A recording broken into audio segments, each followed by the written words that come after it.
Hi there, and welcome to Better Daily. If this is your first time here, we're so glad you found us. Today, we're diving into a topic that lives in so many corners of our lives, even when we try to ignore it. Stress. That invisible weight, the short breath, the racing mind when all you want is to sleep. Yeah, that one.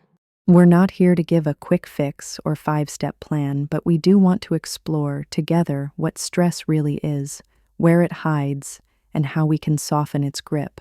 Not eliminate it, but understand it, shift it. When we hear the word stress, it sounds so normal now, right?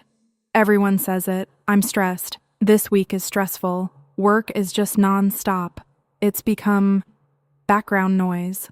But when you look a little deeper, stress is more than just a feeling. It's a physical response, a full-body alarm system designed to protect you. The brain detects a threat, real or imagined, and your nervous system kicks into gear. Your heart rate rises, your breathing gets shallow, your muscles tense, digestion slows down. All so that your body can focus on one thing: survival. Exactly, and the tricky part is, this response was designed for emergencies. Back in the day, it helped us run from danger, fight for safety. The problem is, our modern dangers look very different. It's no longer a bear in the woods. It's a delayed paycheck, a passive-aggressive message, that growing to-do list you never seem to finish. But your body? It doesn't know the difference. It just reacts, the same way, over and over. And here's something most people don't realize. Stress isn't always loud or dramatic. Sometimes it's silent. It shows up as fatigue that won't go away, or snapping at your partner over something tiny, or just feeling numb at the end of the day. Or feeling like your brain's in 5 places at once, like you're constantly on edge, even when you're sitting still. That's your nervous system saying, I'm on high alert. I don't feel safe. And here's the thing, that state isn't meant to be permanent. But when we live in a world of constant notifications, decisions, overstimulation, it becomes our default. And over time, that kind of stress doesn't just affect your mind. It shows up in your body, too.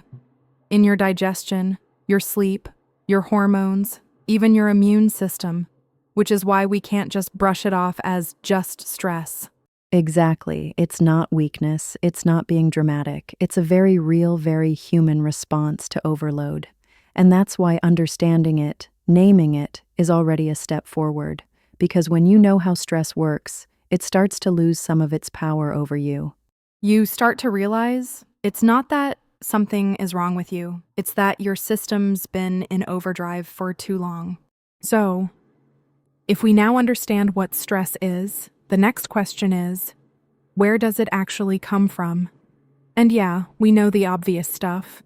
Deadlines, money problems, relationship tension.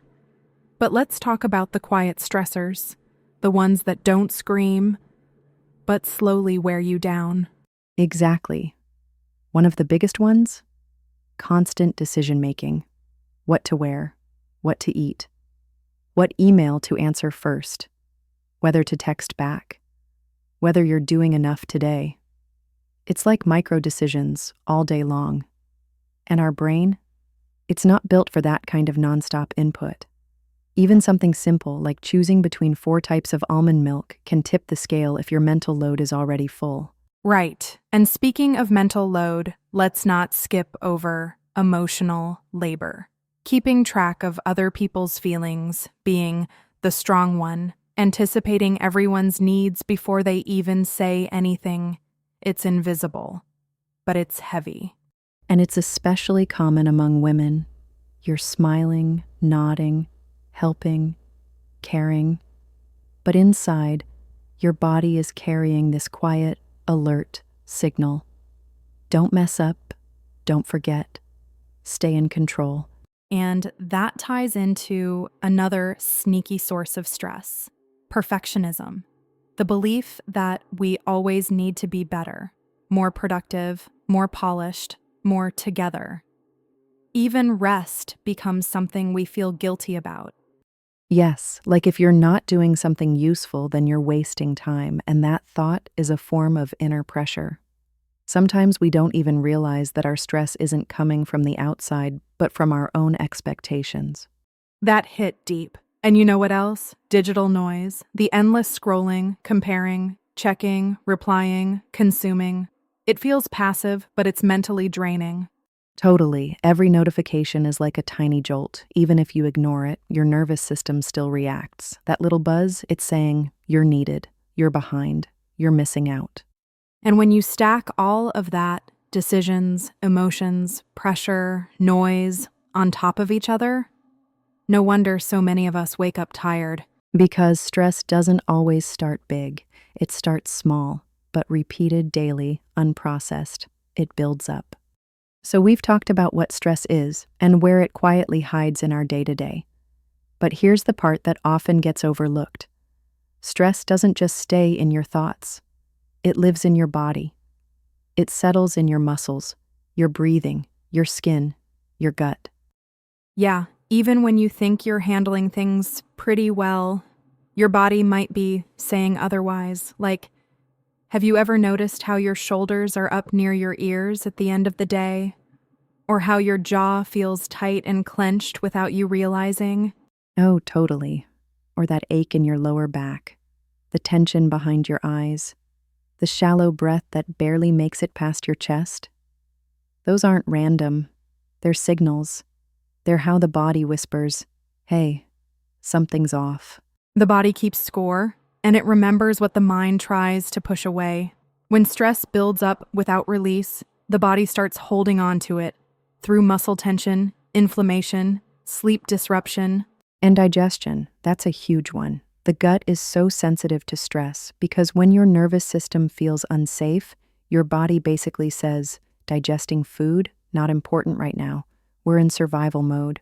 Exactly. And that's why some people feel bloated or nauseous or even lose their appetite when they're overwhelmed, even if they don't feel mentally anxious. It's all connected. Stress isn't just in your mind, it's in your nervous system, and that system, it controls everything from heart rate to hormones to how deeply you sleep at night. I remember I used to wake up at like 3 a.m. every night for no reason. Then I realized it wasn't just bad sleep. It was my body trying to process everything I hadn't let myself feel during the day. That's so real, and here's the gentle truth. You can't think your way out of stress entirely. You have to involve the body, because that's where the stress lives. So even small things, like slowing down your breath, gently stretching your neck, placing your hand on your chest, and just noticing, they may seem simple, but they send a signal to the body. You're safe now. And once the body believes it's safe, that's when real calm can begin to grow. Okay, let's talk about something most of us are never taught. What happens when we don't feel our emotions? Like when we smile and say, I'm fine, but deep down we're holding back tears, or anger, or fear. Yeah. So many of us grew up hearing things like don't cry, be strong, move on, or just let it go. And the message we got? That emotions were something to hide, something messy, something that makes people uncomfortable. And over time, we learn to press them down, to be easygoing, chill, cool with everything, even when we're not. But here's the thing. Just because you ignore an emotion doesn't mean it disappears. Exactly. It just finds a new place to live. Maybe it shows up as tension in your chest, maybe as that heaviness in your stomach, or as restlessness that won't let you relax, even when everything seems okay.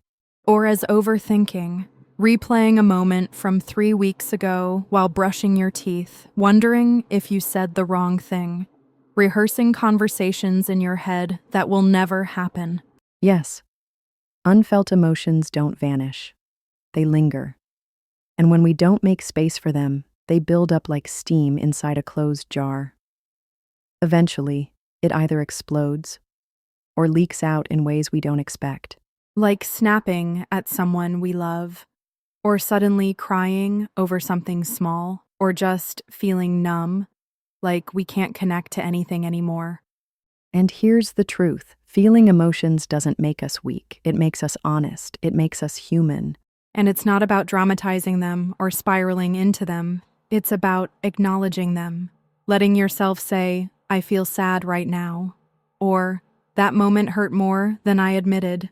Because naming something gives it shape, and once it has shape, you can sit with it, you can breathe through it, you can release it. I used to think that avoiding pain would make me stronger, but now I see the real strength. It's in allowing myself to feel without judgment. And when we do that, even just a little, something softens. We're no longer fighting ourselves. So now we've talked about where stress comes from, how it shows up in the body, and how unfelt emotions can quietly build pressure inside us. But now, let's go somewhere softer.